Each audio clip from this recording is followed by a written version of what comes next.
দেখেন, আল্লাহ পাক হেদায়েত এবং বুঝ সবাইকে দিবেন না। আল্লাহ যে আপনাকে এই কথাগুলো শোনার তৌফিক দিচ্ছেন, বোঝার তৌফিক দিয়েছেন, আপনার কান পর্যন্ত পৌঁছে দিয়েছেন, আপনি সৌভাগ্যবান।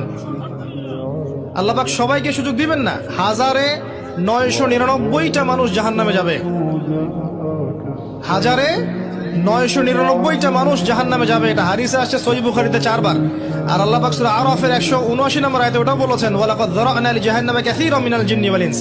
প্রচুর জিন আর মানুষকে দিয়ে আমি জাহান্নাম পূর্ণ করে দিব। লাহুম কুলুবুন লা ইয়াফকাহুনা বিহা, হৃদয় ছিল উপলব্ধি করতো না। ওয়া লাহুম আযানুন লা ইয়াসমাউনা বিহা, কান ছিল শুনতো না। ওয়া লাহুম আ'য়ুনুন লা ইবসিরুনা বিহা, চোখ ছিল দেখতো না। উলাইকা কাল আনআম, এরা ছিল গবাদি পশুর মতো। বাল হুম আদাল, বরং তার চেয়ে নিকৃষ্ট। উলাইকা হুমুল গাফিলুন। একই ক্যালকুলেশন, 1999 জন মানুষ জাহান্নামে যাচ্ছে। তো আপনি সৌভাগ্যবান, কারণ এই কথাগুলো আপনার পর্যন্ত পৌঁছেছে।